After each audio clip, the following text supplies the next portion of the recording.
Nah, taubat itu nanti ada 3 turunan hukumnya. Ada 3.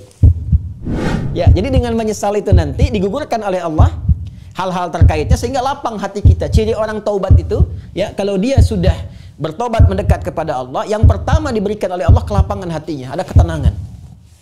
Ya, yang tidak bisa dirasakan ya dengan bandingan-bandingan materi.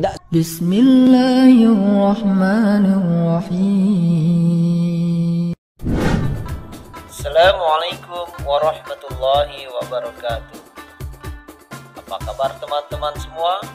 Semoga kita semua selalu dalam keadaan sehat dan selalu dalam lindungan Allah Subhanahu wa taala.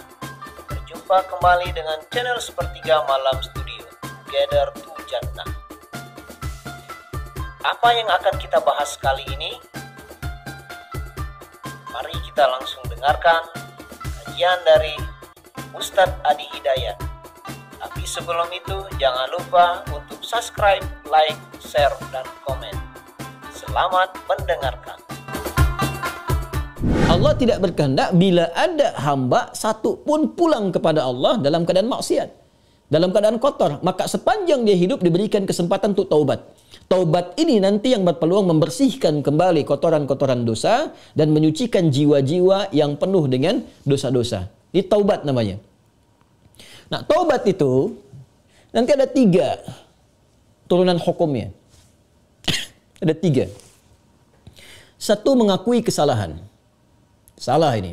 Jadi kalau kita sadar, ya pernah salah, itu sudah sepertiga taubat.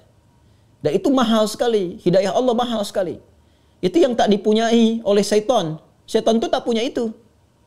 Ya, karena sifat sombong, dia tahu Allah itu penerima taubat, tapi tak mau taubat. Ketika diminta oleh Allah itu untuk taubat, diberikan isyarat tuh, dikonfirmasi, ditanya, "Ma mana'aka alla tasjud?" Ya, "Ma mana'aka alla tasjuda idz amartuk?" Kenapa kau tak mau sujud ketika aku perintahkan? Itu kan isyarat taubat. Ya, Quran surah ke-7 ayat 12. Ya, tapi dia tak mau taubat. Ya, tak mau taubat. Dia menjawab, "Ana khairum minhu, khalaqtani min narin wa khalaqtahu min tin." Aku lebih hebat. Nah, itu bahaya. Kesombongan itu bisa menutup seseorang untuk bertaubat kepada Allah. Itu bahaya sekali. Karena itu Allah mengharamkan kesombongan. Ya, karena sayangnya kepada hamba diharamkan kesombongan supaya masih berpeluang untuk taubat.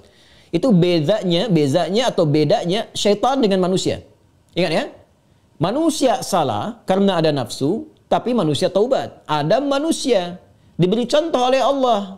Ya, supaya bisa diteruskan pada anak cucunya. Diberi contoh, Adam keliru. Lalu kemudian diberikan jalan taubat. Al-Baqarah ayat 37. Fatalaqqa Adamu min rabbih kalimatin fataba alaihi. Adam menerima talaqi ayat-ayat taubat. Ya, dia memohon kepada Allah, "Rabbana zalamna anfusana wa illam taghfir lana wa tarhamna lanakunanna minal khasirin." Taubat, dia diterima taubatnya. Syaitan salah, diberi kesempatan taubat, dia tak taubat. Ya, jadi jangan ikuti jejak syaitan. Wala tattabi'u khutuwatis syaitan. Quran surah kedua ayat 168. Jangan ikuti langkah syaitan. Kita beza dengan syaitan. Kita beda dengan syaitan. Manusia salah, manusia taubat. Syaitan salah, syaitan tak kenal taubat. Jadi kalau ada manusia bersalah, pernah berbuat salah, tak mau dia taubat, itu patut diduga. Boleh jadi sedang dikuasai oleh syaitan. Nah, jadi kalau ada pertanyaan, itu pertanyaan fitrah. Ya, saya pernah salah. Itu selalu ada fitrah itu. Ya, 2 anak Adam yang pernah salah satunya bermaksiat itu dan berkehendak untuk membunuh Adam, membunuh anak Adam salah satunya. Ada kisah 2 anak Adam itu di surah Al-Maidah, ya, ayat 27 itu, ya, sampai dengan 30, ya. Watlu alaihim bil haqqi watlu alaihim naba ibna Adam bil haqqi id qaraba qurbanan fataqabbala min ahadihima wa lam yutaqabbal min al-akhar.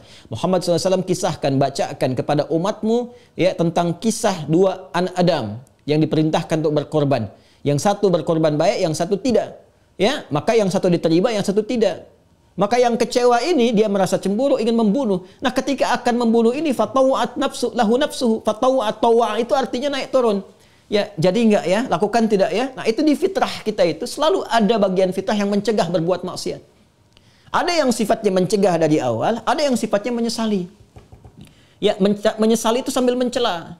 Kenapa tadi saya harus marah nih sama anak nih? Kenapa tadi saya harus mencela dia? Kenapa tadi harus saya cemberut? Kenapa tadi saya harus berkata yang kasar? Padahal saya bisa berkata yang lembut. Nah, itu ada penyesalan yang kedua sambil mencela diri. Nah, bagian yang kedua ini setelah tak mampu mencegah, dia menyesali, disebut lawam namanya. sifatnya lawamah. Ya, makanya ada yang dikenal dengan nafsul lawamah, diri jiwa yang mencela. Kenapa melakukan itu? Nanti puncaknya terjadi di akhirat, saat kembali, saat hari kiamat. Ya, banyak orang menyesal, kenapa dulu tak begini? Kenapa dulu harus begitu? Nah, itu ada di surah Al-Qiyamah, surah ke-75 ayat yang kedua. La uqsimu biyaumil qiyamah wa la uqsimu bin nafsil lawwamah. Ya, aku bersumpah kata Allah, ya, ada di jiwa-jiwa itu sebetulnya yang menyesali perbuatan buruk itu kenapa terjadi. Nah, taubat itu karena harus membuktikan kesungguhan untuk berubah, itu harus menyentuh kepada jiwa yang terdalam tadi. Karena itu harus ada unsur pengakuan, yang kedua unsur penyesalan. Unsur pengakuan itu secara fitrah akan muncul dengan sendirinya. Karena itu kalau keluar dia di pernyataan, itu Masya Allah, itu sudah hidayah Allah yang sudah masuk ke dalam jiwa. Jangan tinggalkan. Cepat ambil. Ya, siapapun pelaku maksiat akan ada bersitan, sekelebat dalam jiwanya itu berpikir, apa aku harus selalu begini gitu. Ya, mungkinkah aku berubah? Nah, kalau ada hal semacam itu sudah hidayah. Ya, kalau ada orang banyak berbuat maksiat pun kita sekelilingnya itu kita mendoakan, malam-malam kita sujud minta pada Allah supaya diberikan hidayah. Jangan-jangan dia itu ditempatkan jadi tetangga kerabat kita, berkehidupan dengan kita supaya memang kita bisa mendoakan dia. Ya, bukan mengutukinya, mencelaknya, tidak. Mungkin supaya dengan adanya kita ini dia bisa melihat jadi wasilah hidayah dari Allah Subhanahu wa taala. Jadi pertanyaan semacam ini itu sudah sepertiga bagian dari karunia Allah. Selanjutnya apa? Sesali.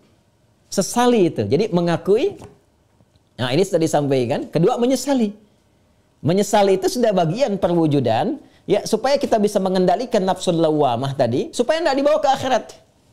Ya, jadi dengan menyesali itu nanti digugurkan oleh Allah hal-hal terkaitnya sehingga lapang hati kita. Ciri orang taubat itu ya, kalau dia sudah bertobat mendekat kepada Allah, yang pertama diberikan oleh Allah kelapangan hatinya, ada ketenangan. Ya, yang tidak bisa dirasakan ya dengan bandingan-bandingan materi. Tidak sama dengan ketika diberi materi dunia, dikasih uang, ya senang, bahagia, lapang, dikasih kereta, bahasa Malaysia kereta, mobil, ya, atau fasilitas lain, senang, lapang. Taubat itu punya ciri sendiri, tak sama dengan kebahagiaan itu. Ya, dia ada menghunjam ke kedalaman hati itu, ada ketenangan, ya ada kelapangan. Jadi begitu kita sujud, ya kan? Kemudian kita minta ampun, mengakui, menyesali, air mata keluar, getaran itu yang menggerakkan jiwa, nah itu sudah menyentuh kepada hati. Ya. Jadi ulama dahulu mengajarkan taubat itu sampai hatinya tersentuh. Ya, bukan taubat yang di lisan saja, saya taubat ya Allah, taubat ya Allah. Ya, taubat itu mesti mampu melapangkan hati, jiwanya mesti tersentuh. Keadaan hati yang lapang, yang tersentuh, sehingga menjadikan cawan hatinya terbuka, siap menerima perubahan, itu disebut nasuha namanya. Nasuha. Ya, karena itu pernah dengar nasihat. Saya mau minta nasihat dari Ustadz. Nasihat. Nasihat itu dari kata nasoha. Sesuatu yang melapangkan. Karena kalau kita dengar nasihat, hati kita lebih lapang. Anda punya masalah, konsultasi, diberikan jawaban, hati lapang. Itu nasihat namanya. Ya, seakar dengan kata nasoha. Nasoha yansohu. Sifat keadaannya disebut nasuha. Karena itu kita mendengar ada ungkapan, istilah bahkan diambil dari ayat-ayat yang sampai kepada kita, taubat nasuha. Ya kan? Taubat apa? Nasuha. Taubat yang mampu melapangkan hati. Caranya bagaimana? Mengakui, menyesali. Penyesalan itu harus langsung bisa menyentuh kepada jiwa. Ya. Karena itu ada ulama mengajarkan istighfar sekian kali supaya jiwanya tersentuh, bangun di malam hari, ya kan? Yang ketiga, di bagian terakhir, membuktikan perubahan dari hasil taubat itu. Membuktikan perubahan dari hasil taubat itu dengan beramal soleh. Taubat adalah jembatan yang mengalihkan perbuatan buruk ini kepada amal saleh ke sini. Tadi diawali dengan mengakui, ya Allah salah nih. Nah, biasanya Allah bantu dengan hidayah, ada pengakuan itu. Ya, ada pengakuan dalam diri kita, mengakui kita berdosa, mengakui kita keliru, kan? Diberi jalan oleh Allah, diberikan sentuhan. Nah, ini anugerah yang pertama nih. Karena itu kalau ada diberikan ini, tadi saya katakan itu sepertiga dari anugerah. Sambut dengan penyesalan, menyesali. Menyesal ini tak hanya mengatakan, kita katakan saya menyesal ya Allah, tak. Sampai merasakan di hati itu kelapangan. Itu yang disebut nasuha. Taubat nasuha, taubat yang melapangkan kepada jiwa, kepada hati. Ya, sampai merasa tenang, enak, kan? Mampu membezakan antara ini keliru, ini benar, kan? Kita menyesal, air mata keluar. Makanya Nabi pernah menyampaikan dalam kondisi seseorang itu, Masya Allah, kan? Dia dalam keadaan sunyi sendiri, lalu menetes air matanya karena merasa berdosa, ya. Menyesal dia, menetes air mata dalam kesendirian karena merasakan penyesalan dari dosa. Seketika Allah turunkan ampunan untuknya. Ya, itu banyak riwayat-riwayat yang sahih. Yang ketiga, membuktikan keberhasilan dari taubat ini dengan merubah ini yang yang sayyiat jadi saleh, salihat. Mengganti perbuatan buruk yang salah itu dengan amal yang saleh. Nah, itulah kajian dari Ustadz Adi Hidayat.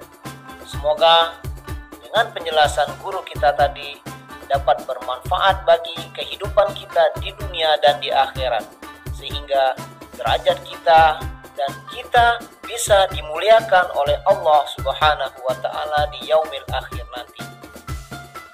Demikian untuk kajian kali ini. Sampai berjumpa kembali di kajian-kajian berikutnya.